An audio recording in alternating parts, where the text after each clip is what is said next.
E aí, meu povo, tudo bem com vocês? Espero que sim. Sejam bem-vindos a mais um Clubecast Canaã. Hoje com duas presenças maravilhosas aqui comigo, me ajudando a apresentar o Carlão, que já apareceu algumas vezes. Fala galera, beleza? Boa noite, boa tarde, bom dia, né? E como nosso convidado de hoje, uma pessoa muito especial também, nosso coordenador geral dos bravadores da Associação Paulistana, que já vai começar já trazendo a meditação pra gente, Jamil.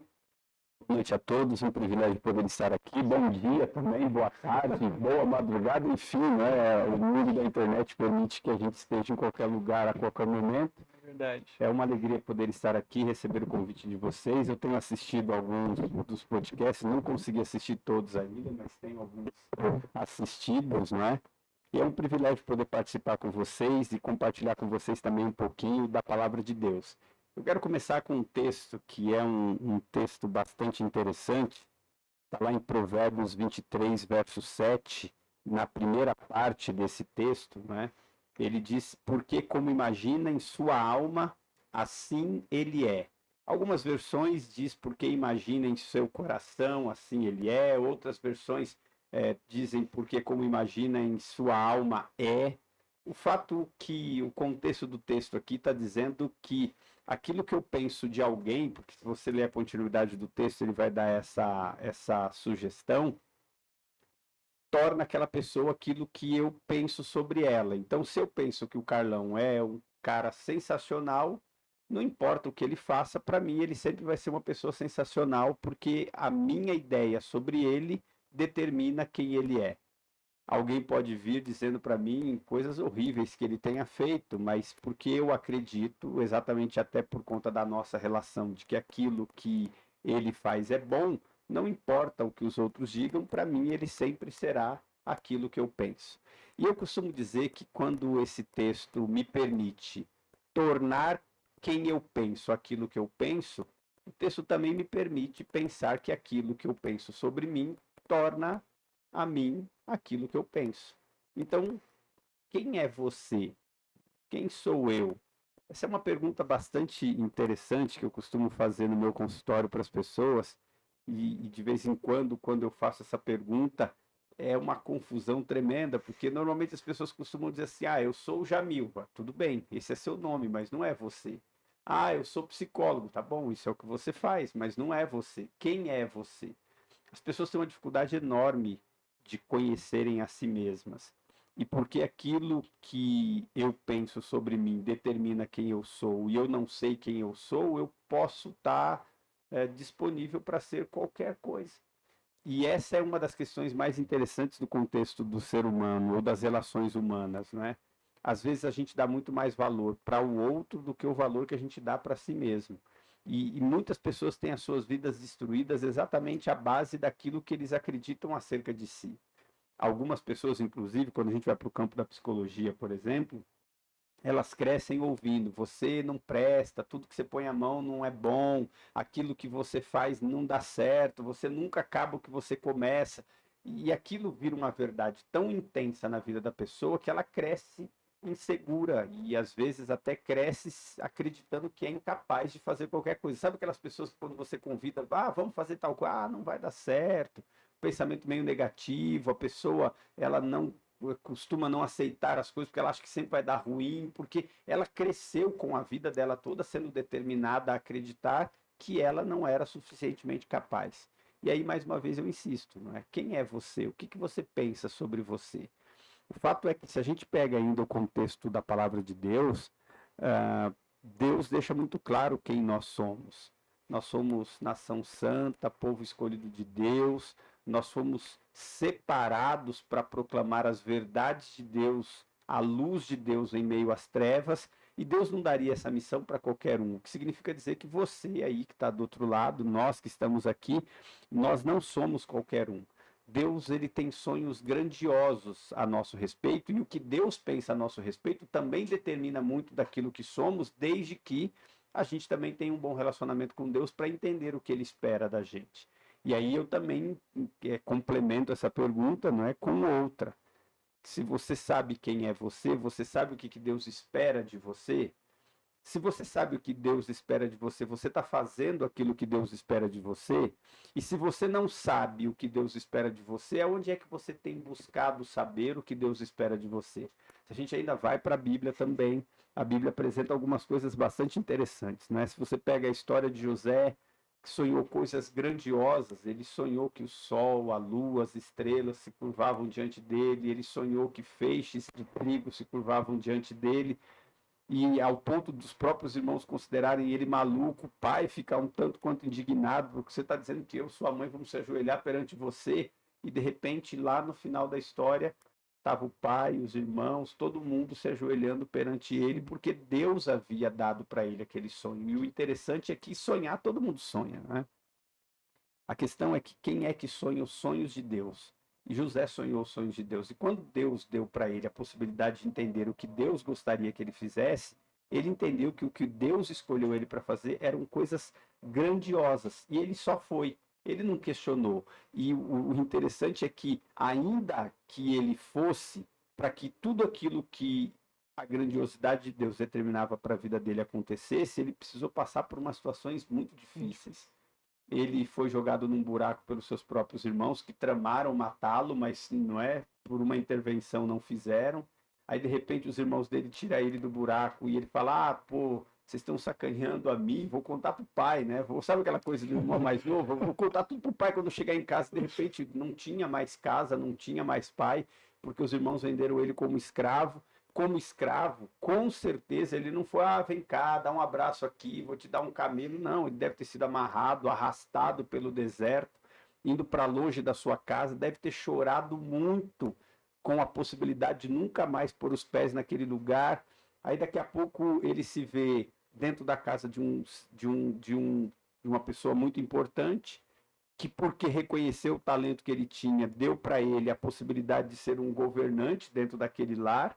E porque ele era habilidoso, ele era talentoso, mas ele também era charmoso, o cara era bonito, foi desejado pela mulher do seu senhor, e porque negou quando ninguém olhava, porque numa condição comum, o que algumas pessoas fazem, né? Pensando acerca de si mesmo. Pô, eu sou escravo, estou longe da minha casa, não tenho nada, não tenho ninguém, não devo nada para ninguém, o que eu fizer aqui ninguém está vendo. Ele podia ter ficado com aquela mulher, assim como ele tinha o dinheiro daquele homem, os empregados daquele homem, os bens daquele homem, e ele recusou. E porque recusou para fazer o que era correto, sonhar os sonhos de Deus, ele recebeu como punição ou como recompensa a cadeia, não é? Eu fico imaginando, por exemplo, se fosse eu jogado naquela prisão questionando a Deus. Poxa, Deus, eu fiz tudo direitinho e esse é o prêmio que eu ganho por fazer tudo direitinho. Estou aqui numa prisão. E aí, de repente, lá na prisão, Deus bota uns caras lá para poder ele revelar o sonho daqueles caras. Ele revela o sonho daquele pessoal. O pessoal pergunta para ele o que podia fazer para ajudá-lo. Ele fala, olha, lembra de mim quando vocês estiverem com o faraó lá e tal.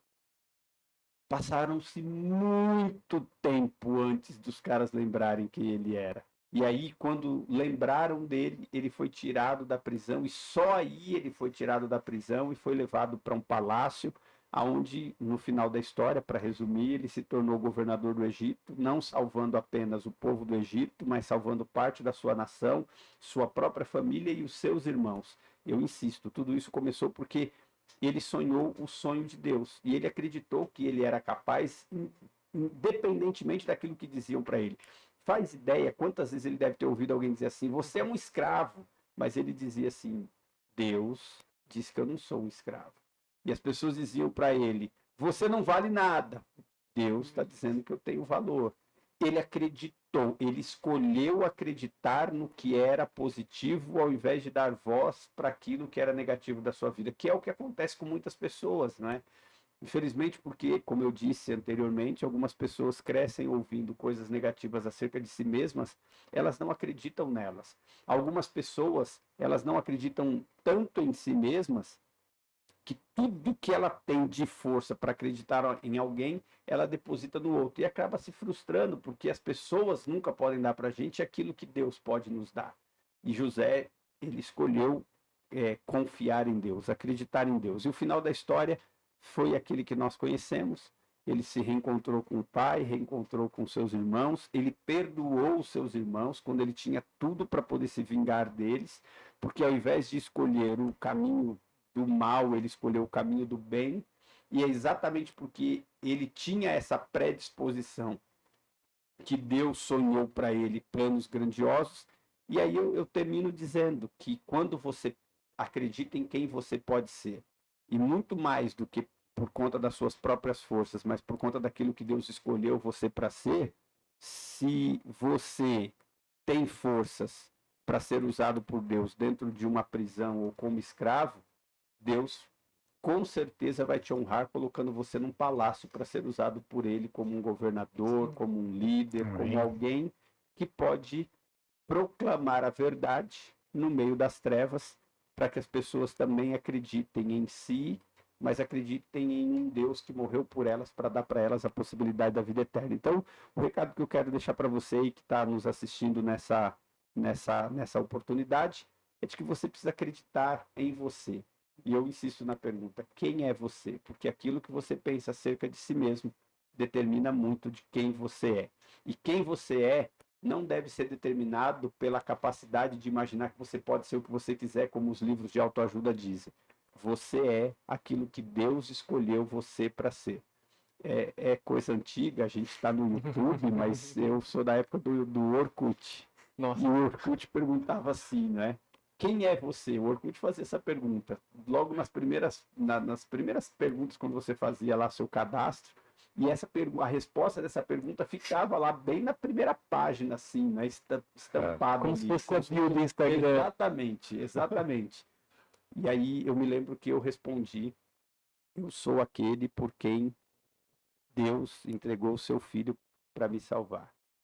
É esse o valor que eu tenho. E não é porque eu sou alguma coisa ou é porque eu tenho capacidade de fazer alguma coisa, é porque Deus determinou que eu era suficientemente importante para que seu filho viesse a esse mundo, morrer no meu lugar para me dar a oportunidade da vida eterna. E se Deus acredita que eu sou bom, quem sou eu para acreditar no contrário disso? Então, que Deus te abençoe para que você pense na capacidade de Deus na sua vida e se permita ser usado por Ele, para grandes coisas que Ele pode fazer através de você. Amém. Uau. Começando desse jeito. Top, né? Já meu. Que hoje vai ser maravilhoso. Isso é bênção. Cara, você faz uma oração pra gente? Faço. Vamos aí onde você está para falar com o nosso Deus. Maravilhoso Deus, grandioso Pai, obrigado, Senhor, porque o Senhor é quem nos dá a motivação, nos dá a certeza que vamos conseguir vencer todos os obstáculos, Deus. Queremos, ó Deus, assim como a meditação, sonhar os teus sonhos para a nossa vida. Que os teus planos possam ser os nossos planos também. Que o Senhor abençoe esse papo aqui que vamos ter aqui, que tudo o que formos falar seja para o único objetivo de engrandecer o teu santo nome. Que o Senhor nos abençoe, te rogamos por Jesus. Amém, Senhor. Amém. Amém. Gente, antes da gente começar a conversa de verdade, né, a gente tem que trazer alguns recadinhos pro pessoal, né? Hoje a gente começou de um jeito um pouco diferente, né? E a primeira coisa que eu gostaria de pedir para vocês, para você que está assistindo a gente, é deixar um like no vídeo. É uma coisa que é muito importante pra gente, é uma coisa muito simples de fazer. Se você está no celular, você só dá um clique na tela, aí vai aparecer bem embaixo assim, vários botões. Aí vai ter o botãozinho assim de like. É só clicar nesse botão. Pronto, você já deu um like. Para se inscrever também é muito fácil. Só você arrastar para cima, mesmo na tela do vídeo, arrasta para cima, vai aparecer lá no cantinho, assim, ó, mais ou menos aqui, o botão de se inscrever.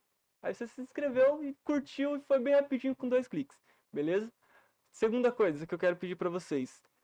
A gente está com um programa para ajudar o nosso podcast a crescer mais também. E como o nosso clube está bem no início, a gente está precisando de uma ajuda financeira também para comprar algumas coisas que a gente precisa, barraca, essas coisas, para que a gente possa fazer as coisas que o Clube dos Bravadores pede que a gente faça também, né? A parte legal do clube.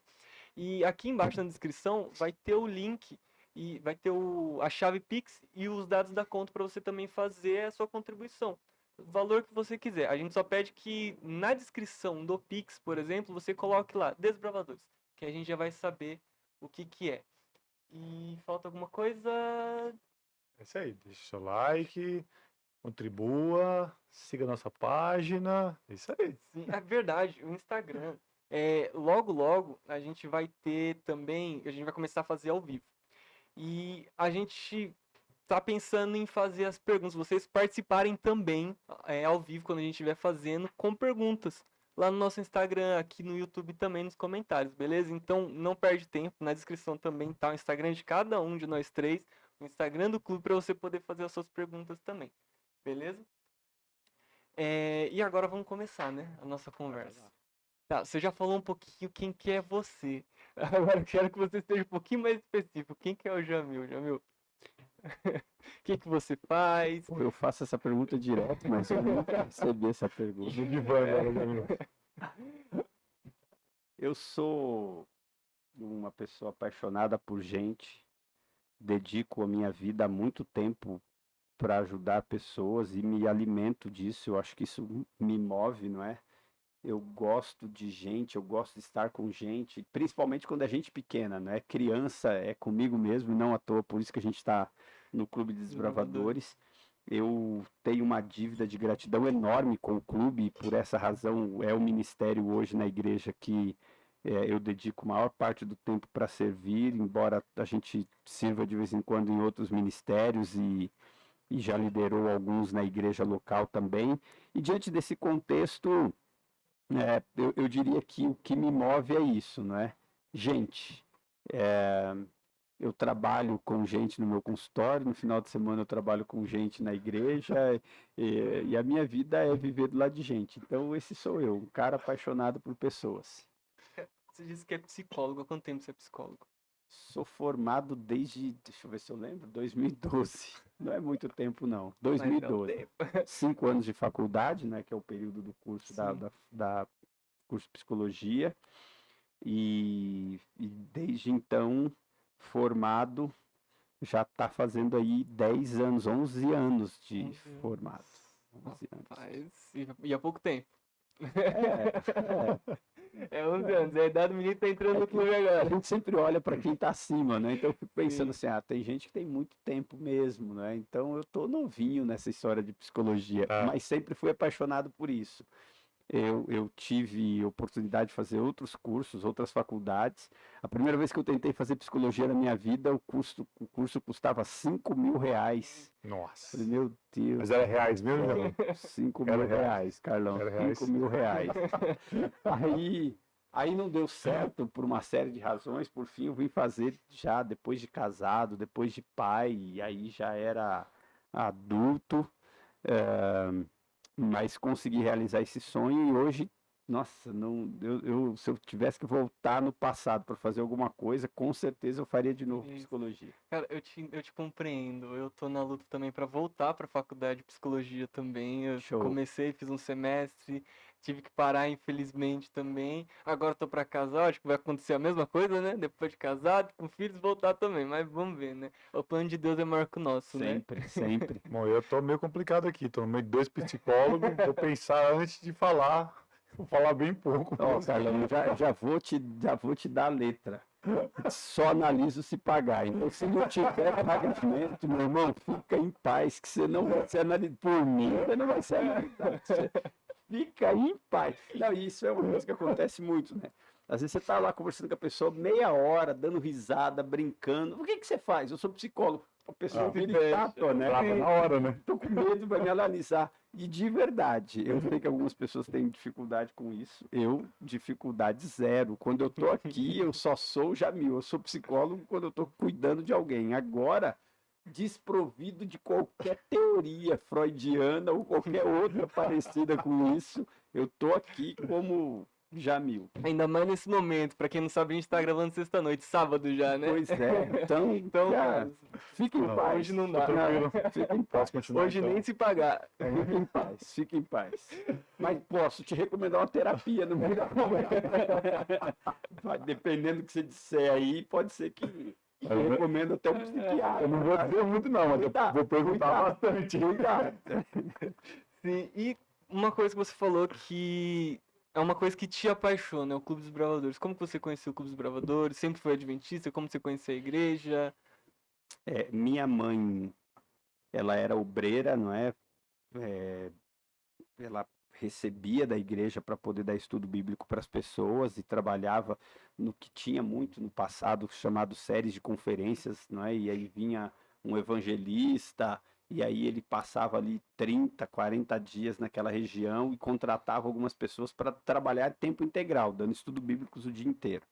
E a minha mãe foi obreira, minha mãe é uma das fundadoras da igreja fundadora não, ela é uma dos primeiros membros da igreja de Osasco, aí de Osasco ela foi para ser fundadora da igreja Helena Maria, e aí eu nasci ali em Helena Maria, a igreja Helena Maria vai fazer 50 anos agora, em abril, inclusive, e eu conheci o Clube dos Bravadores lá. Eu tenho 47 anos, o Clube de Helena Maria também tem 47 anos. A gente nasceu no mesmo mês.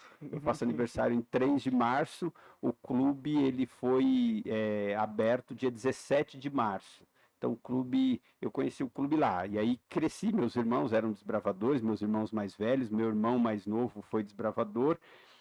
Na época não existia aventureiros e as classes que a gente chama hoje de classes regulares, quem faziam eram os jovens, a gente fazia as classes que hoje são feitas pelos aventureiros, que era Belinha, Mãos Ajudadoras, enfim. Sério? E aí eu entrei no clube com 7 anos de idade, foram as primeiras classes que eu fiz, inclusive eu tenho no meu colete o original, as que eu ganhei quando eu tinha 7 anos Precisamos de idade. conversar sobre esse colete ainda. 7 anos de idade. E aí eu tenho essas classes que eu fiz quando eu era quando eu era desbravador. Então foi assim que eu entrei no Clube Desbravador. Comecei com 7 anos de idade. Com 7 anos entrou no Clube dos Bravadores, aí foi se apaixonando e tal, e aí até hoje. Até hoje. É uma relação meio maluca. É assim, ó. Eu falei que eu tenho uma dívida de gratidão com o clube, porque eu era aquele tipo de garoto que não gostava muito de aparecer e família muito simples, muito humilde, a gente entrava mudo e saía calado para ninguém nem ver quem a gente era, não é? Então eu fazia questão de não aparecer. Me senti, inclusive, até muito diminuído em relação às outras pessoas, por uma série de razões que não vem ao caso aqui. E aí eu me lembro que nessas reuniões de clube de desbravadores, um dia falaram, vai ter um negócio de regional aqui, a visita de regional, eu sabia que era regional, 7 e poucos anos de idade, 7, 8 talvez. Aí tava eu lá, aquele garoto quietinho, na dele, mudo. Aí vem o regional visitar, aí eu descobri que regional era uma pessoa, né? Aí, aí ele fez uma série de atividades lá no clube e eu me lembro que ele foi ensinar, o meu primeiro nó foi o nó simples. Aí ele virou e falou assim, ó, vou ensinar uns nós para vocês aqui. E aí, garoto, e apontou para mim, né? Eu olhei para trás assim, falei, não, é você mesmo. Vem aqui. Aí eu falei, piorou, né? Lá na frente, Aqui na frente. quem não queria nem tá aqui. Moral da história. Eu fui, depois de uma certa insistência, tirei o cadarço do meu tênis e ele me ensinou a fazer o nó simples no cadarço do meu tênis. E eu me senti tão valorizado com aquilo que aquele camarada fez, que eu falei assim, cara, eu gostaria muito de fazer isso por outras crianças que são como eu. Naquele momento da minha vida, eu entendi que aquilo era diferente, aquilo era especial.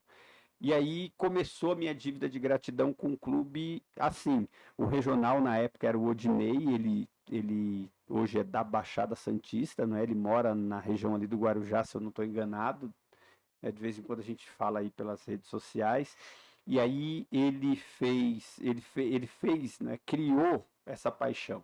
Eu já vinha, como eu disse, de família, que todo mundo era desbravador, aí quando deu mais ou menos ali por volta de uns 12 para 13 anos de idade, ou até por uma questão de necessidade, a gente precisava trabalhar logo muito cedo, não é, para ajudar a família, eu trabalhava, e aí eu me lembro que eu tirei a carteirinha do SESI, né, porque eu trabalhava numa empresa que proporcionava a possibilidade de tirar a carteirinha do SESI, ser sócio do SESI, aquele que tem ali no Piratininga, né?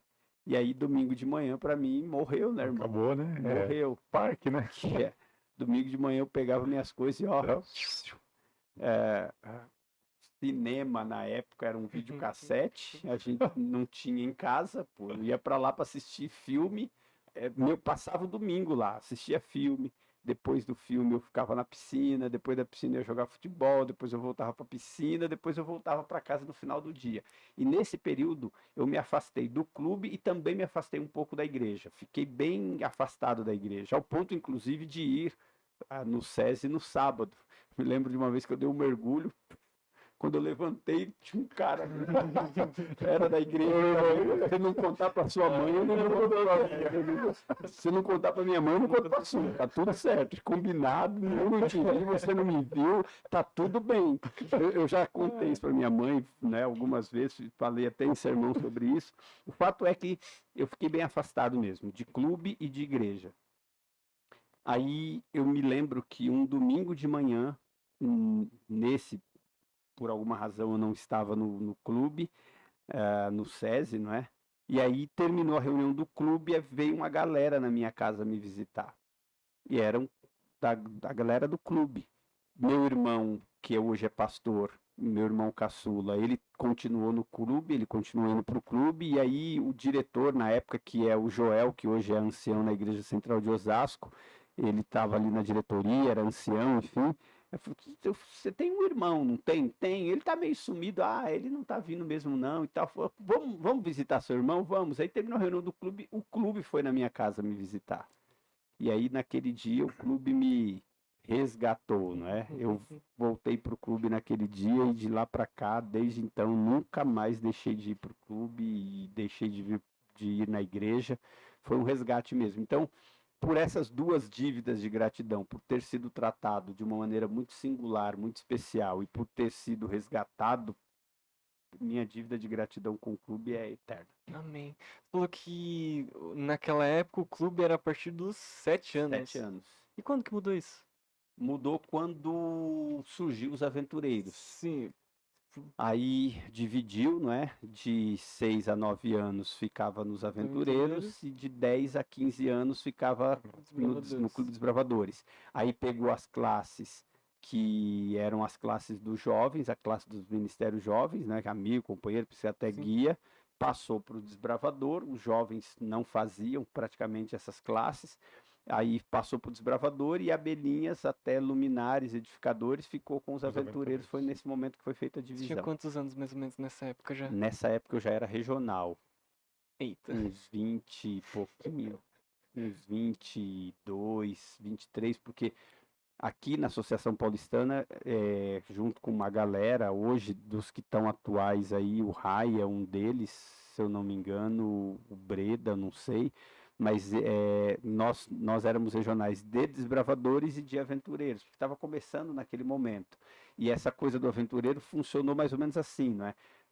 Como eram crianças, algumas associações, quem cuidava era o Ministério da Criança, outras quem cuidava era o Ministério Jovem, que antigamente o Ministério Jovem era jovem, desbravador, música e etc, né?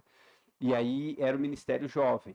Aqui na Paulistana, quem cuidava era o Ministério Jovem e quem ficou responsável para poder implantar os clubes desbravadores aqui na região fomos nós. Então, aqui nesse pedaço nosso, do Jaguaré para trás aqui, o primeiro regional de aventureiros que teve fui eu. Aí depois disso aumentou o número dos clubes, então ficava difícil administrar desbravador e aventureiros, e aí também o programa começou a se distanciar, porque tinham características diferentes. Né? Aí veio a tia Nilva ficou no meu lugar como regional, só que aí ela cuidava de 2, 3 regiões, porque eram tão poucos clubes que precisava juntar várias regiões para dar uma quantidade razoável. E aí depois a tia Nilva que foi aumentando mais ainda, aí veio o Valdir, que hoje é um dos nossos coordenadores, foi até o ano passado coordenador geral de aventureiros. O Valdir assumiu esse pedaço aqui, e, enfim, aí daí para frente esse pedaço da história com os aventureiros. Então foi mais ou menos assim. Sim. Aí você foi de regional de aventureiros e desbravador ao mesmo tempo. Aí quando entrou a tia Nilva, eu continuei como desbravador e ela ficou exclusiva para aventureiro. Aí depois de regional, faz quanto tempo você é coordenador geral? Rapaz, eu não lembro não. 4 anos, 5 anos? Não mais do que isso. Eu sei que eu me lembro que eu recebi o convite do pastor César. Foi antes da pandemia, então a gente está falando aí de 2020, 21, 22, 23, a gente tem 3 anos. É isso, 4 para 5 anos eu acredito que eu sou coordenador. Isso é uma função que eu descobri faz algumas semanas, eu nem sabia que existia isso. Bom, De verdade. O que faz o coordenador geral, no geral, assim? rapaz, você sabe que eu me pergunto isso todo dia. O que tem que fazer? Não, o manual deixa claro, Ah, não é? sim. O manual de desbravadores, ele administrativo, ele deixa claro. A função do coordenador é dar suporte para os regionais que vão lidar com os distritais e com os clubes, não é? Então, entre o pastor departamental e os regionais, tem a figura do coordenador, que em alguns campos eles são divididos por áreas, né? Então eles pegam mega áreas que eles chamam, colocam lá 3, 4 regiões numa mega área, botam um coordenador para liderar aquele grupo. Então é transformar o macro em micro para poder fazer uma gestão melhor dos processos do trabalho. Aqui na Associação Paulistana, a gente já teve coordenador uma época, na verdade a gente já teve coordenador em 3 épocas diferentes. Mas os outros 2 coordenadores, eles eram funcionários da associação, eles trabalhavam diretamente com o departamental. Um deles foi o Marcos Meira, por um período, ele foi trabalhar direto dentro da associação, como auxiliar do pastor. Depois do Marcos Meira, ficamos um tempo sem, aí veio o Valdir trabalhou com o pastor Ciribelli por um tempo também, e aí ajudava na coordenação. Aí depois disso, teve o Rai. Na verdade, talvez o Rai até antes do Valdir, se eu não me engano. Mas aí o Rai já não era funcionário, o Rai ele era voluntário, assim como nós. E aí a ideia, naquela ocasião, não o Rai ele foi... O pastor Ciribelli reuniu, porque aqui em São Paulo, a Associação Paulistana era o único campo que não tinha coordenador. O pastor reuniu os regionais e falou: galera, eu quero trabalhar com coordenador e eu quero que vocês, entre vocês, aí decidam alguém para ser coordenador. Na ocasião, os regionais votaram em mim, mas eu tinha sido convidado para voltar a ser diretor do clube da minha igreja, de Helena Maria, lá do Campos Sales, e aí eu abri mão, não aceitei a função, já tinha combinado que ia sair de regional, não ia ficar como coordenador, então mantive a minha palavra com a igreja, e aí entrou o Rai. Aí o Rai ficou por um período, saiu. Aí a gente ficou de novo um tempo sem coordenador. Ficamos um tempo sem coordenador. Aí o pastor Ciribelli saiu, veio o pastor César. O pastor César ficou 1 ano, 2 trabalhando sem coordenador. Aí foi quando ele falou que queria trabalhar com coordenador de novo. E aí ele me convidou para poder assumir a coordenação. Até então eu era o único coordenador. Isso até o ano passado. Na troca do pastor Samuel com o pastor César, o pastor Samuel ampliou a coordenação, e aí hoje aqui na Paulistana tenho eu como coordenador geral, e aí junto comigo na coordenação tem mais 4 pessoas trabalhando para poder... 4 não, na verdade são 5, porque tem uma coordenação nova agora, são 5 pessoas trabalhando, dessas 5, 3 dividem área, que é aquela ideia que eu falei, de pegar algumas regiões e pôr alguém para poder coordenar, outros 2 trabalham em áreas mais específicas, né? A gente tem a coordenação do Valdir, que é a coordenação para novos clubes, para dar suporte para clubes que estão começando.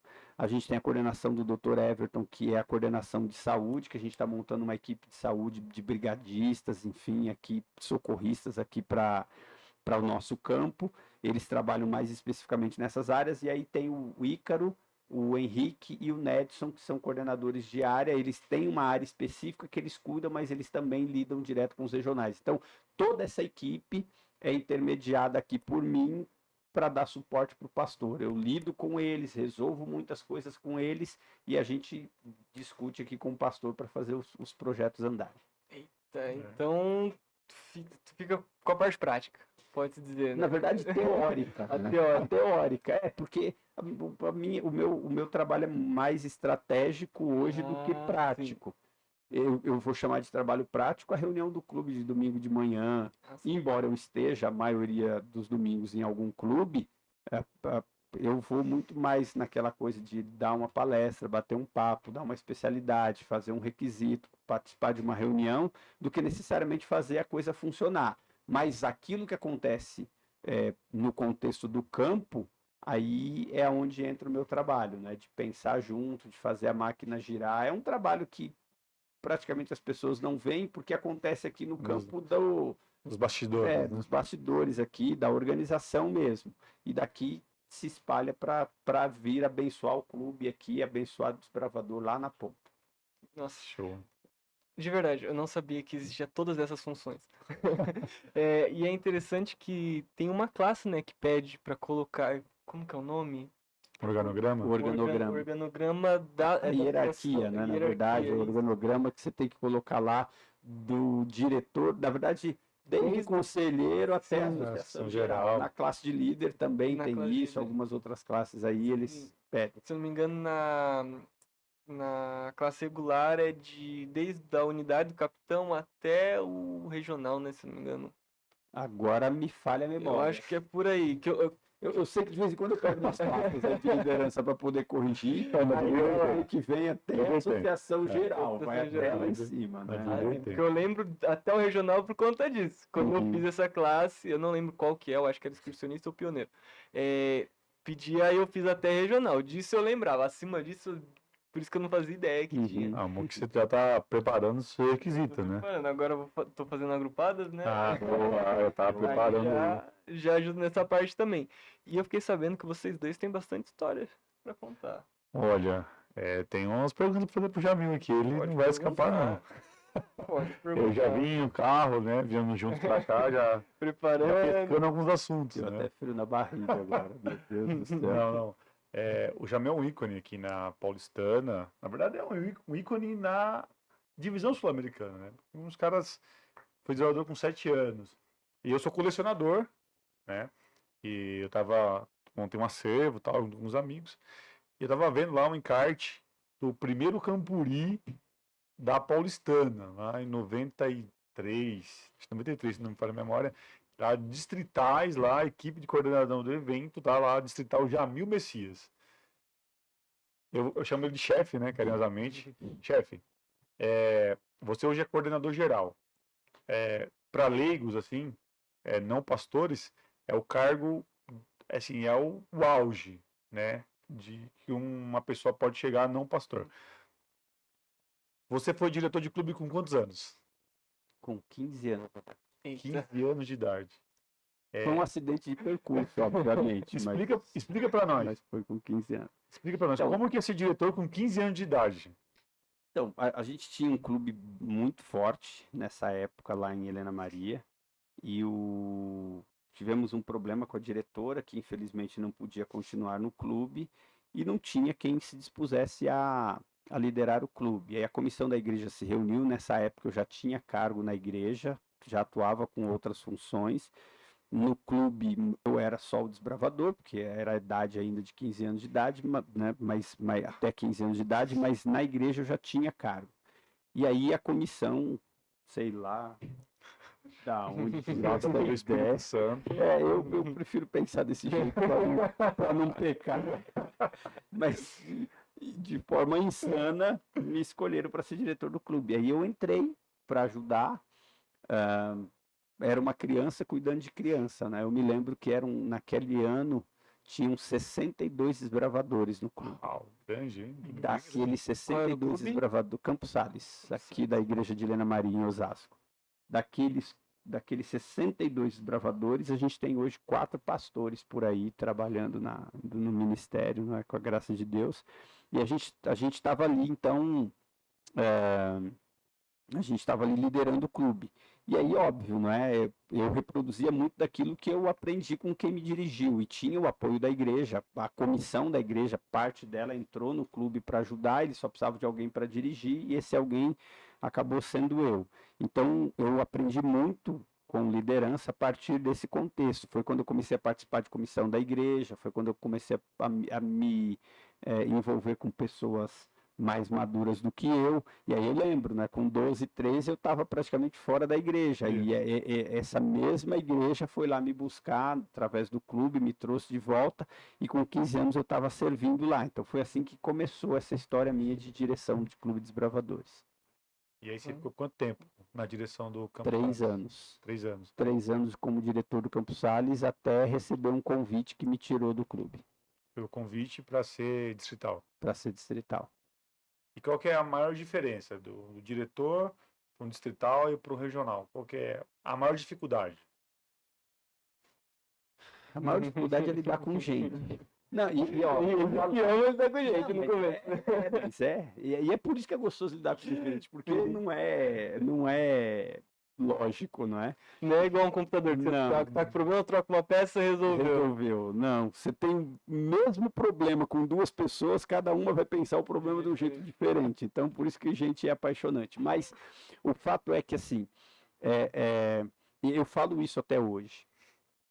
Se eu pudesse escolher, você vai trabalhar no clube no cargo que você quiser, eu seria conselheiro, no máximo diretor. 100% dos que vieram aqui falaram a mesma coisa. Porque, cara, você trabalha com criança e o clube é isso. O clube é trabalhar com criança.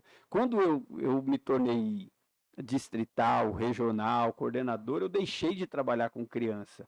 Então, automaticamente, você tem problemas que o diretor desbravador não tem. Tem gente que almeja ser distrital, regional, coordenador, e eu acho que também não é problema nenhum as pessoas almejarem isso, não tem problema nenhum, mas é algo que eu nunca desejei na minha vida. O que eu queria era trabalhar com as crianças, e aí sempre no coração com aquela ideia de que eu preciso fazer pelos outros aquilo que fizeram por mim.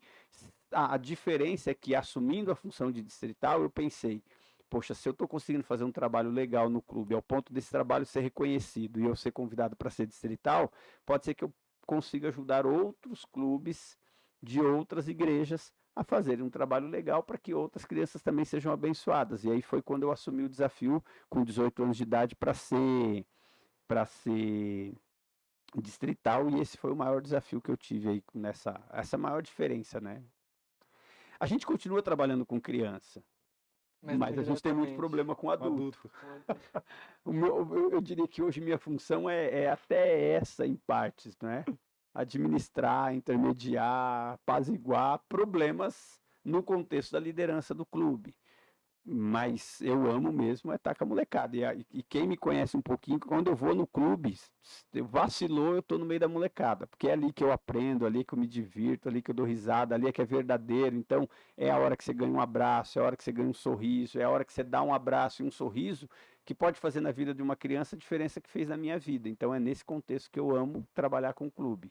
Por isso que também, tudo aquilo que eu faço, penso, quando eu vou defender alguma ideia, quando eu compro alguma ideia e vou pôr em prática essa ideia, eu sempre tenho por trás a resposta de uma pergunta. Isso aqui vai ajudar as crianças como um dia me ajudou? Vai. Então eu vou fazer independentemente de quanto me custe, porque a criança é o objetivo final. E hoje, como psicólogo, não sei se você faz esse exercício, eu direto paro para pensar assim, bem antes de pensar em psicologia, essas coisas, eu parava assim e pensava, aquilo que eu fiz há tanto tempo atrás, será que eu estava fazendo certo? O que poderia ter feito diferente e tal, para melhorar? Ou eu fiz uma coisa, nossa, eu fiz muito bem em ter feito isso. Tá.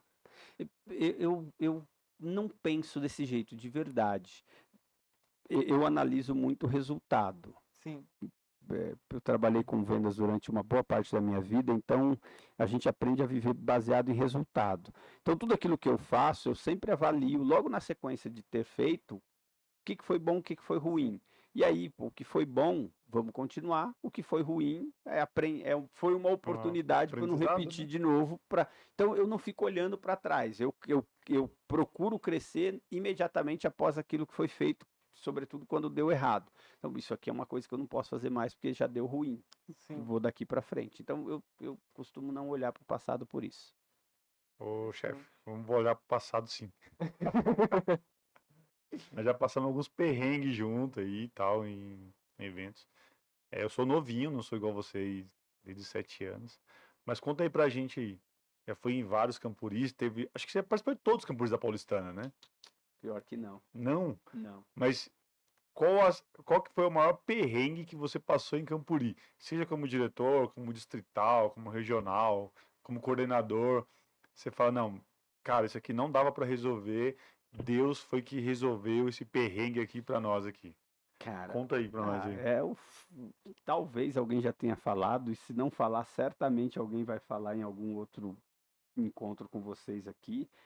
É o que todo mundo chama de lambori, sei lá o que é que o pessoal. A gente estava no Campuri, lá em Itaipava, ah, ele está ao leme 2, se eu não me engano, o tema do Campuri. E choveu pra caramba, aquilo foi um desastre. E o preço que a gente pagou ali foi muito caro, porque a gente faz sempre pensando em beneficiar a criança, foi o que eu acabei de dizer agora. E deu errado. A chuva destruiu o acampamento, destruiu o Campuri, ao ponto da gente precisar contratar caminhão de. Na época o pastor Elton contratou caminhão de serra, sabe quando vai naquela serralheria, pega aquele pó de madeira. Cara, aquilo viu na lama, misturou, aquele negócio ficou uma lama. Tava ruim, mas ficou pior. Pior do que. E aí, tentando solucionar. De repente não solucionou, teve que comprar caminhões de brita, de pedra para poder jogar, para poder as pessoas conseguirem andar, os carros conseguirem sair, entrar no Campuri. Aquilo foi um desastre muito grande. A gente sofreu demais com aquele Campuri. Depois tivemos um segundo Campuri lá em Itaipava. E aí, na época, o pastor Venefried chegou, e aí ele falou pra gente que faríamos o Campuri lá, a Associação Paulistana estava traumatizada com o primeiro, não vamos, eu sei como é que funciona aquele lugar, vai dar certo, deu errado. E não deu errado, obviamente, por conta do trabalho dele, até porque o pastor Venefried é um estrategista fabuloso, detalhista ao extremo para que as coisas aconteçam perfeitamente nos mínimos detalhes, mas choveu. E aí eu me lembro que a gente estava dormindo, alguém foi lá e falou assim, olha, corre porque a chuva tá levando barraca. E aí a gente teve que subir correndo para a área de acampamento lá em cima, naqueles patamares, para quem conhece Itaipava, e tinha água em determinados lugares, na área de acampamento estava chegando no joelho, para vocês terem uma ideia. E aí eu me lembro, junto com um monte de gente, obviamente, a madrugada inteira cavando buraco para a água escoar, porque estava levando mesmo, barraca flutuando. E aí imagina, roupa. Cara, nessa ocasião, inclusive, a gente teve que contratar o hotel da cidade, ali de Eldorado, aquela máquina de passar lençol, toalha, a gente teve que contratar para passar a roupa das crianças, secar a roupa das crianças, porque não tinha roupa para pôr no corpo. Cara, eu chorei igual criança, porque eu falei assim, a gente sabia que esse negócio não era legal. Aí, na hora de vender a ideia, você como regional, você fala, não, vai dar certo, porque o pastor, porque a gente, porque a estratégia. E aí chega lá, dá errado, fala, cara, para onde eu trouxe minhas crianças, cara? Aquele dia eu fiquei desesperado. No final das contas, o Campuri foi uma bênção e a gente lembra disso até hoje também, não é? Isso foi fantástico, foi muito bom. Eu diria que essa foi a situação mais difícil de resolver, porque a gente dependia da natureza, não era uma questão do que nós fazíamos, é uma questão de vai parar de chover ou não vai parar de chover. Então a gente estava nessa situação. E uma última situação, bem rapidinho, foi o Campuri que nós tivemos, acho que no Mariatuca.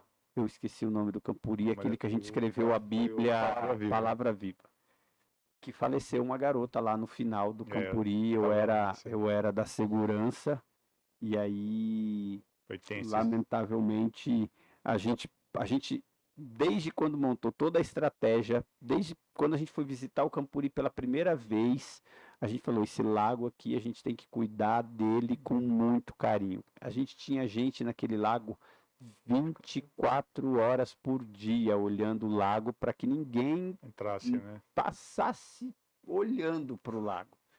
No último dia, depois do encerramento, aí qual é a estratégia da equipe de segurança? Cuidar da saída dos clubes, trânsito, ônibus.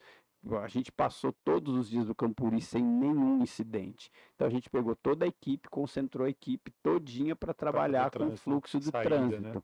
E nesse processo entre terminar a programação no palco e começar o fluxo de saída, o clube foi comemorar o final do Campuri e alguém do clube teve a ideia de pular no lago e nessa perdemos uma criança. E essa situação também foi uma situação que pesado, só não dói mais, de verdade, só não dói mais porque Deus tem formas muito especiais de lidar com situações como essas, né?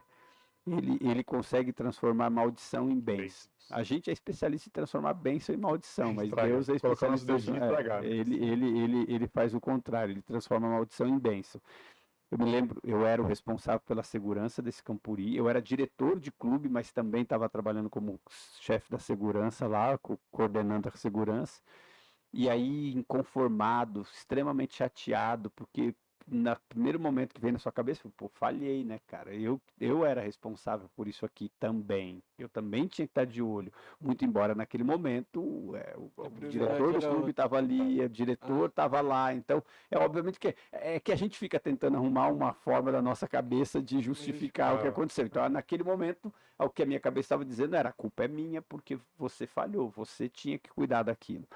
E aí eu fui para o pronto-socorro onde o corpo da garota foi levado. E aí, quando eu cheguei lá, pouco tempo depois, chegou o pai dessa criança. E aí ele entrou, recebeu a notícia de que ela tinha falecido. Quando ele saiu, a gente deu de frente na porta do pronto-socorro. E aí eu fui lá falar com ele, dar um abraço naquele pai. E aí ele estava chorando pra caramba e ele pegou a carteira dele e perguntou para mim: "Você tem filho?" Falei: tenho 2 filhos. Aí ele abriu a carteira, a foto da menina e falou: "Essa daqui era minha filha" e tal. E aí, uma situação assim extremamente difícil. Eu me lembro que a única coisa que eu falei para ele naquele momento foi assim: "Olha, eu entendo a sua dor como pai e se fosse qualquer um dos meus filhos não estaria aqui diferente de como o senhor está. Mas eu também preciso colocar para o senhor uma visão daquilo que eu vi que o senhor não viu por não estar aqui. Nós passamos o Campuri inteiro falando sobre a palavra de Deus. Nós escrevemos, inclusive, a Bíblia durante o período do Campuri, 24 horas ininterruptas. A gente tinha, inclusive, na beira do lago, a criançada ia lá para escrever. Cada clube tinha um trecho da Bíblia para escrever. Então, nós não paramos de escrever a Bíblia e pregamos sobre a Bíblia o tempo inteiro. E aí eu falei assim: foram feitos diversos apelos para que a sua filha, assim como outras crianças, entregassem a vida delas para Jesus. E eu não tenho dúvidas nenhuma de que, atendendo ao menos um desses apelos, a sua filha vai estar no céu. E se o senhor estiver preparado para estar lá, o senhor vai reencontrar com a sua filha. E aí, depois de um tempo, eu fiquei sabendo que ele, a esposa, se batizaram, todo mundo entrou na igreja. Então, a recompensa, né, de alguma forma veio através dessa notícia. Deus usou aquela tragédia para abençoar aquela família de uma maneira especial. Então foram os momentos, acho que mais complicados aí com Campuri, com o evento, foram esses 2. É isso aí. Passamos muito tempo junto, né? O último Campuri agora, eu já vi um cara sensacional. Ô, James, você diretor, distrital, regional, coordenador, passou por vários perrengues. Como é que foi sua, assim, os momentos de alegria no clube? Porque assim, você era uma criança quieta, como você falou, e é o cara que mais fala hoje na Paulistana. Essa chavinha mudou quando?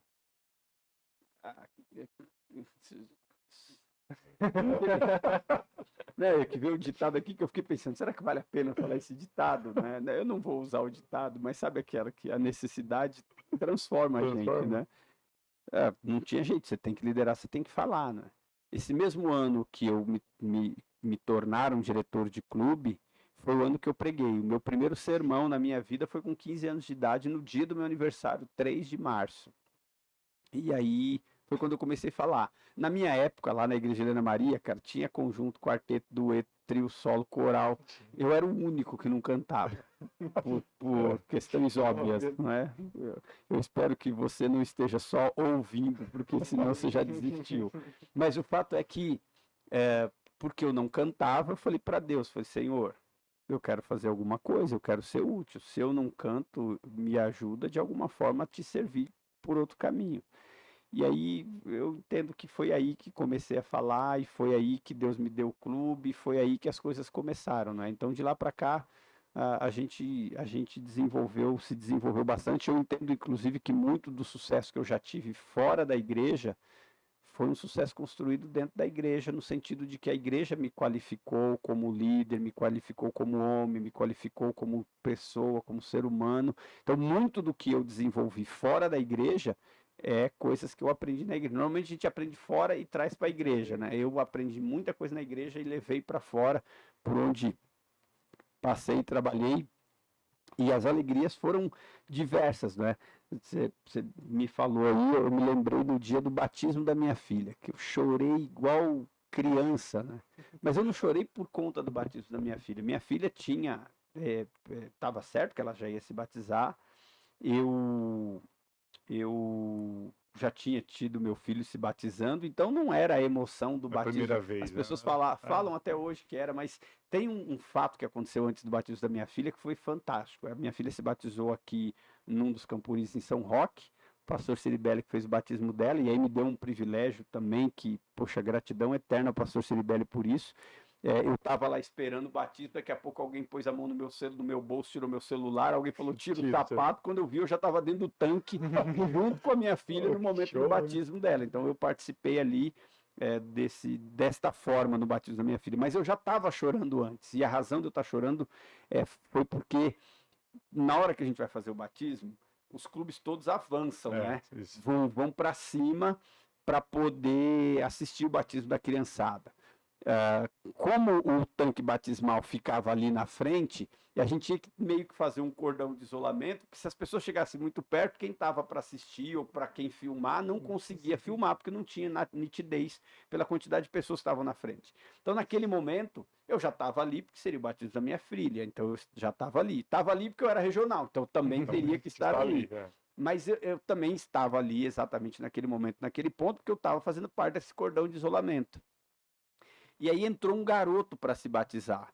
E na hora que esse garoto entrou para se batizar, um amiguinho dele que estava aqui pediu para ir lá dar um abraço nele, porque eles eram amiguinhos e o amigo estava se batizando. E aí, quando ele foi para dar um abraço no amiguinho no tanque batismal, os dois começaram a chorar. E aí, cara, dois catatauzinhos desse tamanho. Eu falei assim, cara, eu não sei se isso acontece com outras pessoas, né? Mas todo final de Campuri eu falo, é o último. Eu sou louco, isso aqui é coisa de maluco, eu não devia estar aqui, eu podia estar na minha cama dormindo de boa. Todo Campuri, cara, assim, eu não teve um Campuri que terminasse comigo prometendo que seria meu último Campuri. E aquele Campuri, logicamente, não era diferente disso. Mas quando eu vi aquela cena, o que me veio na cabeça foi assim: vale a pena não dormir nenhuma noite, vale a pena todo o sacrifício, vale a pena todo o dinheiro que a gente gasta, vale a pena tudo que a gente faz. Porque não é pelo troféu, não é pelo trunfo, não é pelo programa, não é pelas brincadeiras, não é. É pelas crianças, para que elas tomem uma decisão. E ver aquele momento, aqueles dois garotinhos emocionados, porque um deles estava entregando a vida deles para Jesus, foi uma resposta de Deus para mim de que é por isso que você está aqui. Então, valeu a pena. Aí foi o sim. momento mais Foi o feliz. gatinho, Eu chorei. aí- Aí eu liguei a maquininha aqui, eu já sou chorão pra caramba. Aí eu liguei a maquininha e foi até o batismo da minha filha. Né? Eu emendei, tá tudo junto. Ajudou a colocar ela no tanque, né? Foi top. Então, essas são as minhas felicidades de Campuri. James, você já trabalhou com vários departamentais, vários pastores, há muito tempo na igreja, como falou, 15 anos já estava participando de comissão. Tem um irmão seu que é pastor. Você nunca pensou em ser pastor? Não pensou em fazer teologia quando mais novo? Nunca. Nunca. Assim, ó, nessa história de pregar, quando eu comecei muito cedo, eu já fazia muita semana de oração, né? Então, com 16, 17 anos de idade, eu já rodava por aí, tudo fazendo semana de oração. E lá na minha igreja mesmo, na época em Helena Maria, uma pessoa me viu pregando, e aí eu estava do lado da minha mãe, aquela coisa, a plataforma sai, fica na porta, né, cumprimentando os irmãos. Aí esse irmão saiu, pegou na minha mão, segurou firme na minha mão e falou para minha mãe: manda esse menino para o colégio que eu pago teologia para ele. Eu nunca fui, nem passou pela minha cabeça a ideia de Nossa, seria legal, né, cara? Que bom. Porque, primeiro, que é chamado, e eu nunca me senti chamado, de verdade. Porque eu entendo hoje que o plano de Deus, para mim, é esse que eu faço, o trabalho que eu exerço hoje. Eu diria que se um pastor é o médico espiritual das pessoas, eu sou o médico da alma, né? Então eu estou satisfeito com isso. Mas a ideia é que me dava medo ter que me desfazer das amizades que eu tinha. E essa vida de pastor, de passa um período aqui, vai período da pro vida. outro, você começa a criar raiz, Meio você que vai nômade, embora. né? E eu falei para vocês, eu gosto de gente. E eu fico imaginando, toda vez que eu tivesse que me despedir, o quanto que seria ruim para mim me despedir de gente. Então, eu falei, eu não vou sair nunca daqui de Helena Maria. Por fim, que hoje eu já não tô lá, né? Embora esteja perto, embora faça parte do grupo do WhatsApp da igreja até hoje, embora, né, vivo muito a realidade lá, porque parte da minha família ainda frequenta lá, mas eu é, é, é, não quis fazer teologia, porque uma das minhas preocupações era essa, mudar, desconectar-se de pessoas. Eu falei que não queria isso para mim, então decidi não ir. Aí, por fim, que passou um tempo, meu irmão era ancião da igreja. Aí um pastor que passou por lá motivou ele, ele foi e hoje é pastor aí. Então tem um pastor na família aí, galera. Mas essa família de pastor, né, com o meu irmão pastor, ó, só para vocês terem uma ideia. Eu fui o primeiro a dirigir esse clube lá do Campos Sales, da minha família. Meu irmão tinha sido instrutor, meu irmão mais velho. Eu fui o primeiro diretor. Depois que eu dirigi o clube, quando eu saí para ser distrital, minha mãe dirigiu o clube, meu irmão dirigiu o clube, depois eu casei, minha esposa dirigiu o clube, então é meio que familiar, sabe assim, a minha família toda já passou Rede pelo... familiar. Tá tudo ali. Então você, grande Jamil aí com a gente. James, você hoje é coordenador, comanda acho que coordena a maior associação da União. Qual que é os planos do coordenador Jamil para a Associação Paulistana? Cara, os planos do Jamil para a associação é servir, aí vai na linha do ir aonde Deus mandar. Sim. Às vezes, esses dias a minha esposa falou, você está falando como se você fosse o dono. Eu falei, não, longe de mim. Eu não decido nada sozinho, nada do que é feito porque eu decidi. Pode ser feito porque eu dei ideia, porque eu decidi, nunca. Porque eu vou compartilhar isso com todo mundo, até porque tem um pastor que ele é o responsável e tem uma equipe toda para baixo para fazer funcionar. Eu vou bem mesmo nessa linha, sabe? A gente tem um plano, eu costumo dizer que no contexto estratégico aqui, o que a gente está olhando é muito diferente do que um diretor precisa olhar. A gente precisa olhar para as especificidades do clube. A gente tem aquele clube que tem tudo e que não tem problema nenhum financeiro. A gente tem aquele clube que está começando e não tem nada. A gente tem clube que tem muita gente e a gente tem clube que não tem gente. Então a gente tem que pensar em planos para alcançar todo mundo. E essa hoje é a minha maior preocupação dentro do campo. Como é que a gente pode trabalhar para que os clubes consigam se desenvolver, para no final da linha esse desenvolvimento gere batismo. Eu acho que esse é o maior objetivo. Eu já vi clubes e já fui regional de clubes em que eu disse para a diretoria, vocês tiraram um padrão top Mega Blaster em Campuri, tá cheio de troféu na prateleira, o clube não falta nada, o clube tem apoio dos pais, tem dinheiro, tem caixa, que não é comum, porque a maioria dos clubes estão quebrados. Isso é verdade. O clube tem caixa, tem apoio da igreja, apoio dos pais, tem gente, tem estrutura, só que tá terminando o ano sem um único batismo. O que vocês fizeram esse ano? Porque clube não é ir para Campuri, não é acampar, clube é salvar do pecado e guiar no serviço. Então, se tudo isso que aconteceu ao longo do ano aconteceu com sucesso, eu questiono que sucesso é esse que no final das contas não levou uma única criança para o batismo. O objetivo final, então, o clube pode não ir para o Campuri, o clube pode não ter um acampamento, o clube pode não terminar uma classe e tendo batizado alguém, ele cumpriu muito a sua função. Muito embora, óbvio, ir para um campuri, fazer um acampamento, cumprir os requisitos de classe, tudo isso contribui para que no final a criança seja batizada, porque todas essas coisas acontecem exatamente para concluir-se nesse processo. Então, uma coisa está intimamente ligada à outra, né? E é nesse sentido. Mas quando o clube ele não trabalha para trazer os que estão fora também, para trazer a comunidade em volta também, acaba sendo isso, né? O clube ele trabalha só pelos que já estão ali, os que já fazer com que eles tenham um entretenimento. Os filhos dos que já são da igreja, o clube acaba se tornando um entretenimento e não uma ferramenta. É esse o maior problema hoje, quando o clube ele é um entretenimento. As pessoas se preocupam em que seja um encontro de amigos no domingo de manhã para a gente poder jogar bola. Aí não precisa de clube de desbravadores, a gente faz isso de qualquer forma. Perde o foco, né? Sim. Então, o objetivo de quem é diretor não é diferente do objetivo de quem está lá na posição que a gente ocupa hoje, não é?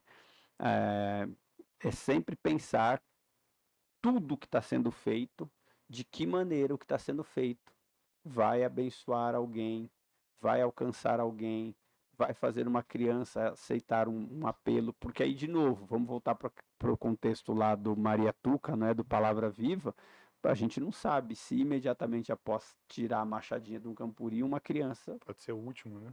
Um apelo, então, um chamado. Então, a gente precisa estar muito atento a isso.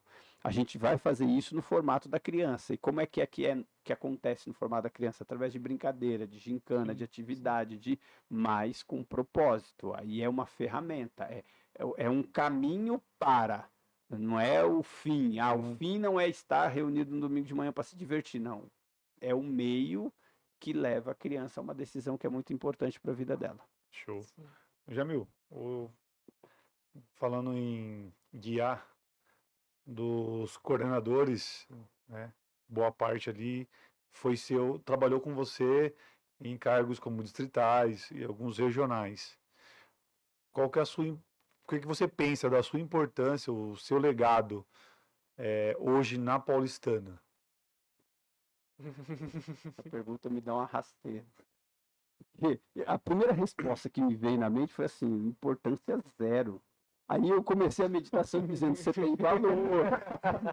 Aí eu falei, agora, se eu der essa resposta, eu estou sendo muito incoerente. Incoerente ou... Não, assim, ó. Eu digo isso publicamente em vários lugares. É um privilégio de verdade, como você disse, que uma pessoa leiga como nós aqui, qualquer um de nós que estamos aqui, cheguemos até a função de coordenador geral, que dentro de um contexto hierárquico é a maior função que alguém que não é pastor pode chegar. Isso. Então, falando a partir dos olhos humanos, esse é o maior cargo do Clube dos Bravadores. O contexto de liderança que eu acredito é uma liderança servidora. Então, quanto maior a minha função, maior a minha disponibilidade de poder servir. Daí, o que eu digo publicamente para as pessoas é, depois do pastor Samuel, eu sou o primeiro que digo, estou indo. Então, se ele não pode por alguma razão, eu tenho que poder. Por alguma razão.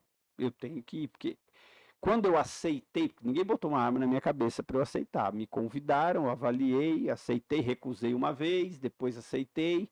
Se eu aceitei, eu tenho que entender que eu não sou mais o Jamil do clube ali, Campos Sales, que cuida de 60 crianças. Agora eu sou o Jamil que trabalha para servir 5.000 pessoas. E aí agora, para servir 5.000 pessoas, eu preciso estar em lugares e momentos que nem sempre eu vou estar com vontade de ir ou estar. E acontece mesmo. Puxa vida, minha família vai fazer um negócio ali e eu vou para o clube. Vou assumir o compromisso, a minha responsabilidade. Nesse momento, combinado com a minha família, eles vão ficar em segundo plano e eu vou atender aquela necessidade. E eu insisto, combinado com a minha família, porque minha família, obviamente, que é a minha prioridade. Mas o fato é que eu também entendo que, além da nossa liderança ser uma liderança servidora, que a ideia é servir, é ir aonde Deus mandar, eu também entendo que um bom líder, ele precisa formar novos líderes. E aí é uma questão de legado mesmo, sabe? Eu não tenho paixão pela camisa que eu visto hoje, pelo cargo que eu visto, bem pelo contrário.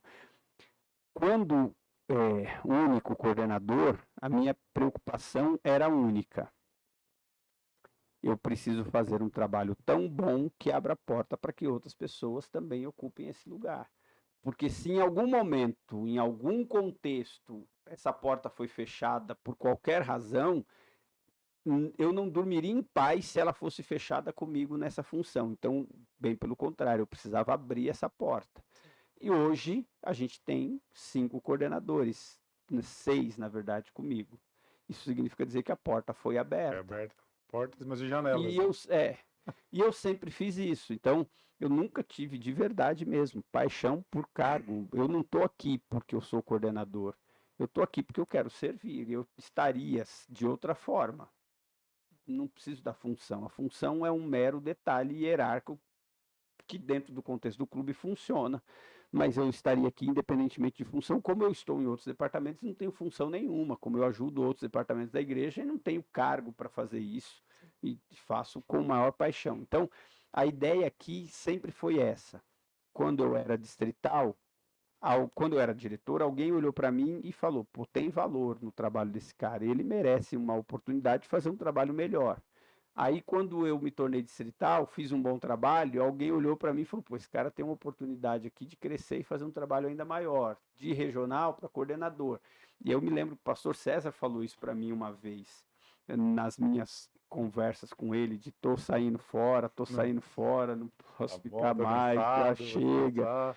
E ele falou para mim assim, falou: Jamil, algumas pessoas foram levantadas por Deus para poder abençoar a sua família. Outras pessoas foram para abençoar a igreja local, outras pessoas foram para abençoar outras pessoas, um grupo maior. E eu entendo que você é uma pessoa que Deus escolheu para abençoar um grupo, porque Deus te capacitou para isso. Você tem condições de liderar pessoas de uma forma macro, não é? Maior do que só servir na igreja. Então, se você que Deus levantou para fazer um trabalho desse fica na igreja local, você está enterrando um pouco do talento que Deus te deu. Então, por essa razão, eu entendo que você tem que estar aqui. E aí, com isso, ele me convenceu. Esse argumento foi forte. Eu fecho definitivamente a resposta com isso.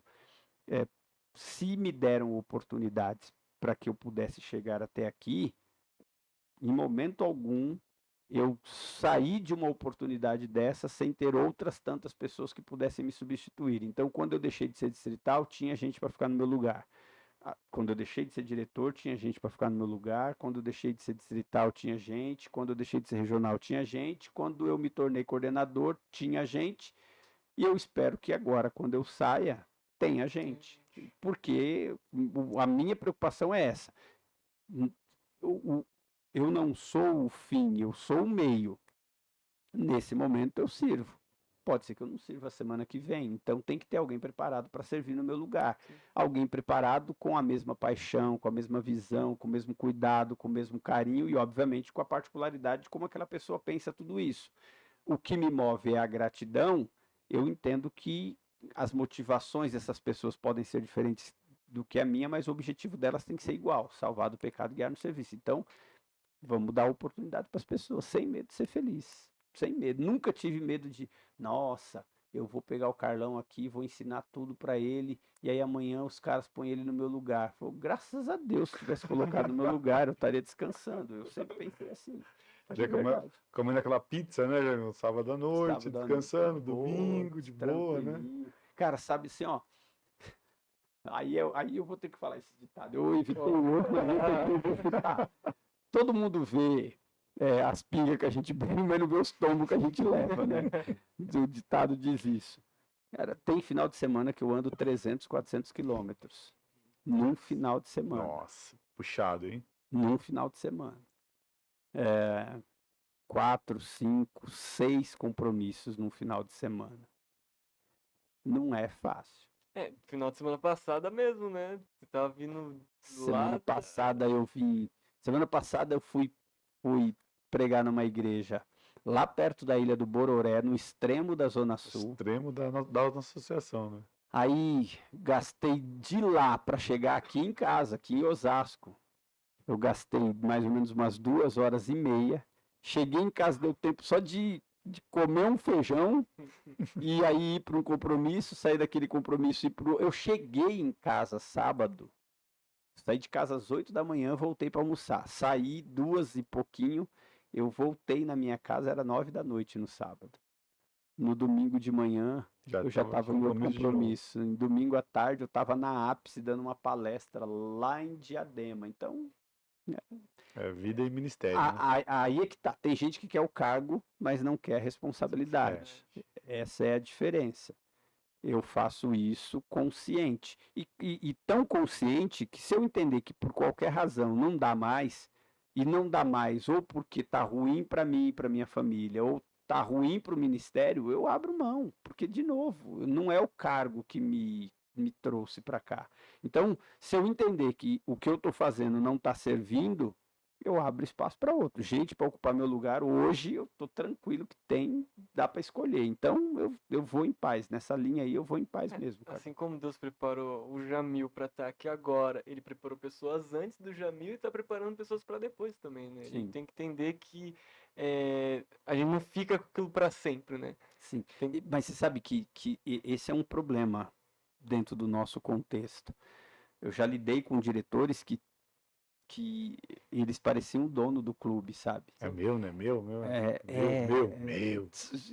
Umas histórias malucas, assim, de o cara de repente sai do clube, a igreja tira ele, troca, o cara leva manual embora, leva troféu embora, leva barraca embora. É dele, eu sou o dono do clube mesmo, ele se apropria daquilo como se fosse dele, com uma paixão que é impressionante, que preocupa ao mesmo tempo, porque o clube não é nosso, o clube aí é como você falou, o clube é de Deus, então não é o que eu faço que determina, por conta da minha disponibilidade, que aquilo é meu. Eu só sou um instrumento, já falei isso aqui algumas vezes. Então, qual é a ideia? Eu não tenho essa dor de dono, não é? Ai, se eu sair. Cara, se eu sair, eu vou fazer outra coisa. E se eu não fizer nada também, é uma escolha minha. O que eu não vou fazer é ficar aqui impedindo outras pessoas de terem essa oportunidade, atrapalhando as pessoas de serem abençoadas. Estar aqui e não recebendo os convites que eu recebo e não aceitando esses convites porque, não, hoje não. Não. Cara, tem um limite, porque aí também esse é um contexto que é importante dizer, eu sou leigo, não tenho salário, bem pelo contrário. 300 quilômetros por final de semana praticamente um tanque. Eu gasto da minha voluntário grana, que paga, né? voluntário. Então, essas coisas todas que acontecem servem para poder deixar muito claro que é disponibilidade. Eu estou disponível até o momento que eu entender que por qualquer razão eu não esteja. E aí, quando eu entender que eu não estiver, eu tenho muito claro na minha mente que o que precisa é ter alguém que me substitua. E exatamente porque o desejo sempre é que alguém me substitua, eu nunca demorei muito para ter alguém para me substituir, porque eu sempre fico pensando, eu não quero ficar aqui por muito tempo, né? Eu nunca, de verdade. E aí eu fecho a resposta. Né? Lá atrás, aquele garotinho lá de 8, 9 anos de idade que recebeu a visita do coordenador do regional, que falou, cara, eu quero fazer isso aqui pelas crianças, se teve algum momento da minha vida que eu almejei alguma coisa nesse sentido, foi naquele momento. Mas eu não almejei a função, até porque eu não sabia nem o que era regional. Eu almejei fazer trabalho o que aquela pessoa estava fazendo. E eu não preciso ser regional para fazer aquilo. O fato é que, sendo regional e hoje coordenador, eu posso fazer isso de uma forma mais ampla. Por isso que eu só vim. Mas eu nunca. Quando eu aceitei ser distrital, esse ponto, beleza, tô indo. Para ser regional, eu fui convidado, eu recusei 1, 2, 3, até a hora que me convenceram de entrar. E entrei porque o regional morreu e aí ficou para mim, não teve jeito.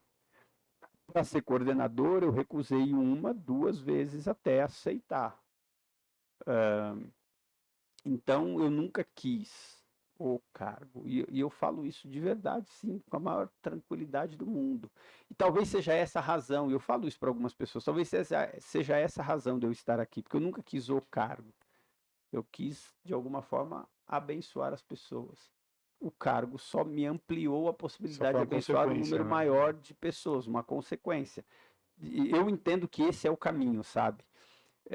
Se alguém quer ocupar essa função, e aí eu volto naquele contexto anterior, se é um privilégio ter a maior função hierárquica que um leigo pode ter dentro do Clube dos Bravadores, eu diria que se alguém almeja essa função, ele precisa almejar servir, precisa almejar Isso. estar disponível, precisa almejar se despir de si mesmo para poder abençoar o outro. Então, não tenho dúvidas nenhuma de que se esse é o objetivo, é Deus quem vai dizer, agora tá na hora desse carequinha sair fora aqui, vou botar um outro aqui no lugar dele. E aí vai.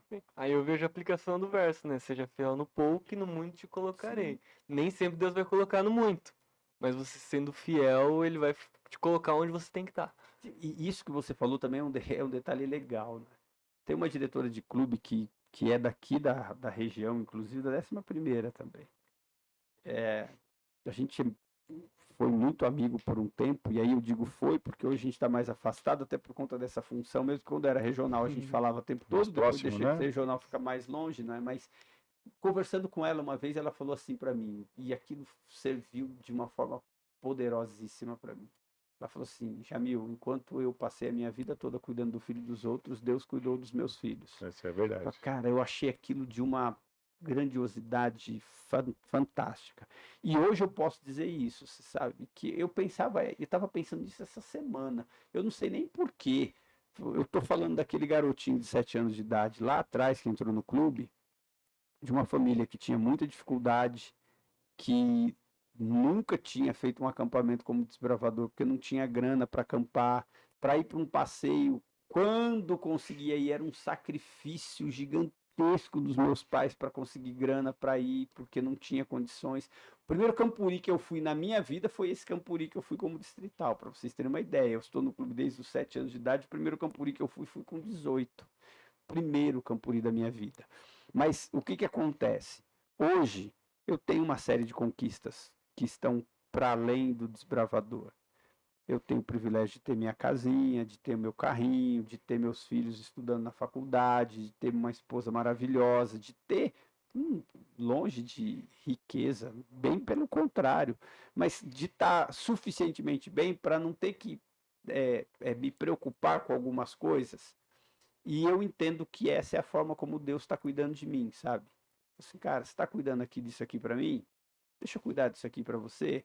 Então Deus foi abrindo algumas portas para mim que, para mim, eu poderia contar várias histórias aqui, mas para mim é muito claro que é uma forma de Deus falar: vou te abençoar porque você está abençoando, vou te ajudar porque você está ajudando, vou fazer por você porque você está fazendo. Porque por mim mesmo, talvez eu não tivesse nada disso. Por mim mesmo, de verdade, eu estaria feliz morando em Helena Maria, que, por favor, não desonra ninguém. Eu já disse, amo aquele lugar, tem minha família de lá, eu estou lá, né, o tempo todo, mas eu estaria felicíssimo, tanto que eu estou dizendo, né, eu estaria felicíssimo morando em Helena Maria, na casinha que eu sempre morei lá, de boa, tranquilinho, andando de busão de boa, estaria feliz. Mas Deus me deu muito mais do que eu imaginei para minha vida. Eu nunca imaginei ter 1/3 do que eu tenho hoje. Eu nunca pensei, nossa, um dia eu quero ter isso. Deus me deu. Aí eu ligo com o texto, né, que a gente, com a meditação do começo, né? Eu não sonhei essas coisas para mim, mas Deus sonhou. Amém. E eu estou realizando porque Deus está criando maneiras de eu realizar. Então, só tenho que louvar Deus por isso. Show, cara. Amém. Abençoadíssimo. Uau. Eu sou suspeito a falar do Jamil porque eu sou fã desse cara. Sou Misericórdia. fã de Eu conheço há carteirinha. pouco tempo, também já sou. Eu sou Misericórdia, fã de Senhor. carteirinha dele, já trabalhamos muito, já choramos juntos, já oramos. É um cara que, quando as portas se fecharam, abriu as portas para mim, me deu uma oportunidade, me deu um voto de confiança. Então, é um cara que eu sou apaixonado por ele, eu falo. É meu irmãozão mesmo. A gente brinca, chora, mas é um cara que ama esse ministério, né? James, foi um prazer aqui para nós ter você aqui no nosso... Tô vivo. Sobrevivi. Calma que tem mais um aí pra gente... Não, mas ó, eu acho que vale a pena fazer esse registro, né? Primeiro, obrigado pelo carinho, pelo convite, mas ninguém faz nada sozinho. E eu acho que esse trabalho que a gente faz dentro do Clube dos Bravadores é sempre um trabalho feito a 4 mãos, né? Na verdade, a centenas de mãos. Então, eu preciso agradecer a pessoas como o Carlão, que sempre tiveram junto, que sempre apoiaram, que sempre acreditaram, as pessoas que sempre me deram crédito, e de verdade até, em algum momento, porque esse verso aqui eu usei ele, porque é um verso que eu repito para mim o tempo inteiro. O que você está pensando sobre você, seu cabeção? Porque você precisa pensar mais e tal. É porque às vezes eu não me vejo capaz de algumas coisas. E aí eu olho para o lado e eu vejo um monte de gente que me cerca acreditando que eu sou capaz, mais do que eu mesmo acredito. E é isso que me alimenta a querer fazer mais, porque eu não posso desistir. Porque não é por mim só, é por uma série de pessoas que estão do meu lado. Então, o Carlos e entre outras tantas pessoas que estiveram por aí servindo comigo, gente que eu tenho gratidão, eu não posso falar nome, que é uma centena delas, eu vou esquecer de um, Já vai dar uma briga. aí vai doer, vai ficar chateado. Então, assim, ó, se em qualquer momento alguém estiver ouvindo isso aqui, você de alguma forma trabalhou comigo de perto, essa gratidão aqui é para você, porque essas pessoas serviram de alimento, sabe, de acalento, de apoio, de suporte. Teve gente, como o Carlos falou, chorou junto, riu junto, Se estressou junto. tudo. Então, falo direto para o Carlos que está aqui com a gente, minha gratidão eterna para você, meu irmão, e para muitas pessoas aí que tiveram junto conosco nesse sentido. As pessoas precisam comprar nossas ideias, né? E eu tenho dito isso muito para os clubes, para os diretores e para os regionais. A gente não lidera clube, a gente lidera gente. As pessoas estão dentro do clube, a gente lidera pessoas. Então, quando a gente lidera pessoas, a gente precisa entender que aquilo que a gente diz está influenciando para o bem ou para o mal. Aquilo que a gente está dizendo, de alguma maneira, tem efeito para o bem e para o mal. E eu sempre tive pessoas que acreditaram naquilo que eu estava dizendo. Por que que elas acreditaram? De verdade eu não sei. Eu só agradeço a Deus porque elas acreditaram. E quando de repente até a gente não estava no rumo muito certinho, alguém bateu e falou: camarada, ó, vai mais para cá aqui que você está meio torto. Falou: obrigado, e vamos embora. E foi. E aqui estamos. Estamos nós, né? Estamos juntos. Continuando a caminhada aí, misturado. junto e misturado. E não tem forma melhor de encerrar, né? Eu ia até falar da contribuição mais uma vez, ia falar do like, mas eu acho que eu não preciso. Para finalizar, então, mais uma vez, obrigado, Jamil, por ter aceitado o nosso convite, ter vindo até aqui, essa conversa maravilhosa. Para finalizar, você faz mais uma oração pra gente? Claro, Se tiver faço algum sim. pedido também pro pessoal que tá orando, fica à vontade. Pessoal, ajuda. Pega o Pix aí, tá no começo. Tá no comecinho aí da live, não é? Eu acredito que vale a pena, porque não é o que a gente faz, é por quem a gente está fazendo, não é? E todo clube tem que começar por algum caminho, de alguma forma. Então, minha oração é para que Deus abençoe vocês também. Acho que você representa um grupo de pessoas que fazem um trabalho anônimo, porque aí também tem esse outro lado, e aí também por isso que tem muita gente que almeja, não, eu quero ser coordenador, porque a gente aparece, não tem jeito. Você está lá no Campuri, vai cavar a machadinha, tá lá o Jamil do lado. Ah, vai não sei o que, tá lá o Jamil com o microfone na mão. Pô, é legal isso aí, né, cara? Isso aí é bom, a gente aparece. Mas tem gente que faz um trabalho incrível que não aparece. Essas pessoas também precisam ser reconhecidas e apoiadas. Então eu peço teu apoio aí para ajudar o pessoal do clube aqui, para eles abençoarem as crianças aqui dessa comunidade. Os desafios são grandes e qualquer ajuda que você puder enviar vai ser muito bom. Eu tenho certeza que vai abençoá-los demais. Vamos orar? Deus, nós te louvamos e te agradecemos porque o Senhor nos escolheu. a despeito de quem nós somos, dos talentos que temos, da capacidade que possuímos, o Senhor olhou para cada um de nós e porque o Senhor nos escolheu e porque nós nos dispomos a ser usados por Ti, nós estamos indo aonde o Senhor mandar. Obrigado por isso, obrigado por nos usar mesmo sendo falhos, obrigado por nos abençoar, mesmo quando de vez em quando nós fazemos alguma coisa que não agrada a Ti, ao seu coração. Nos mantenha firmes, convictos de que o propósito é esse mesmo e nós vamos seguir firme cumprindo a parte que nos corresponde, que é salvar do pecado e guiar no serviço. Que o Senhor abençoe a cada uma das pessoas, dos amigos que estão nos ouvindo nesse momento, que as suas vidas também possam ser um instrumento na sua mão. Nós te agradecemos em nome de Jesus. Amém. Amém. Amém. Até mais, galera. Tchau, gente. Forte abraço. Tchau, tchau. Valeu. Tchau, tchau.